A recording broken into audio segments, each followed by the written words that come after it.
નમસ્કાર, હું આપનો એન્કર પૂર્વેશ. સૌને જય જિનેન્દ્ર. ભગવાન મહાવીર દ્વારા જે મનુષ્ય કલ્યાણ માટે અને મનુષ્ય જીવનના શુદ્ધિકરણ માટે જે પથ બતાવ્યા છે, જે સંદેશ બતાવ્યા છે, એ સંદેશને પથને ઉપર ચાલવા માટે સૌને શુભકામનાઓ. કારણ એ પથ ખૂબ કઠિન છે, અઘરા છે, અસહ્ય વેદનાવાળા છે. અને ભગવાન મહાવીર તો રાજપુત્ર હતા, પ્રિન્સ હતા, તેમ છતાં પણ તમામ ભૌતિક સુવિધા રાજપાટને છોડીને એ રસ્તા ઉપર ચાલતા નીકળ્યા.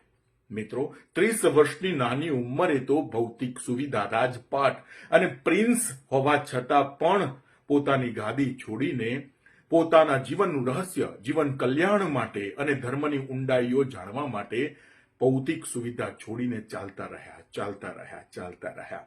12 વર્ષ સુધી એમણે ધ્યાન કર્યું, પોતાના જીવનની ઊંડાણને શોધવાના પ્રયત્નો કર્યા, ધર્મને માર્મિકતા શોધવાના પ્રયત્નો કર્યા. મિત્રો, આ સામાન્ય વસ્તુ નથી. આ પથ ખૂબ કાંટાળો, અસહ્ય વેદનાવાળો અને સામાન્ય મનુષ્ય માટે તો ખૂબ અઘરો છે. આ તો મહાપુરુષ હતા, આ તો ભગવાન હતા. એટલે જ આ પથ ઉપર ચાલ્યા અને વિશ્વના કલ્યાણ માટે અનેક સંદેશા આપ્યા. મિત્રો, કહેવાય છે કે ભગવાન મહાવીર અત્યારના બિહારના વૈશાલી જિલ્લાના કુંડળ ગામમાં પોતાનો જન્મ થયો હતો.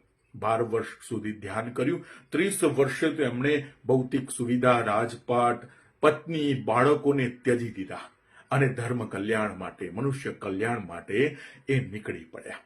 કહેવાય છે ભગવાન મહાવીર હાથની હથેળીમાં જેટલી વસ્તુ આવે એટલી જ વસ્તુ જમતા હતા. કોઈ પાત્રનો ઉપયોગ નહોતા કરતા. ઇવન પોતાના અંગ વસ્ત્રોનો પણ ત્યાગ કર્યો. એટલે એનો સીધો મતલબ એવો થાય છે કે કોઈ પણ મટીરિયાલિસ્ટિક વસ્તુને ટચ ન કરવી, અડવું નહીં, એને સ્વીકારવું નહીં. ઇવન પોતાના જીવનના ગૂઢ રહસ્યોને પણ જાણવા માટે એમને આ પથને પસંદ કર્યો. મિત્રો, અનેક અસહ્ય વેદના એમને પોતાના જીવનમાં વેદનાને સહન કર્યું છે અને અંતે જીવનનું સાચું રહસ્ય એમને પામ્યા. મિત્રો, એમને ઘણી બધી વાતો કરી છે. જો મિત્રો, સ્વાભાવિક છે, રાજપુત્ર હતા, પ્રિન્સ હતા, તેમ છતાં પણ જીવનનો મોહ છોડ્યો અને ભૌતિક સુવિધાઓને દૂર કરી દીધી, મટીરિયાલિસ્ટિક વસ્તુને દૂર કરી દીધી અને સત્ય, અહિંસા, પ્રેમ, અસ્તેય, અપરિગ્રહ જેવા શબ્દોને પોતાના જીવનમાં ધારણ કરી દીધા. મિત્રો, પ્રત્યેક જીવ પ્રેમ પાત્ર છે, પ્રેમને લાયક છે.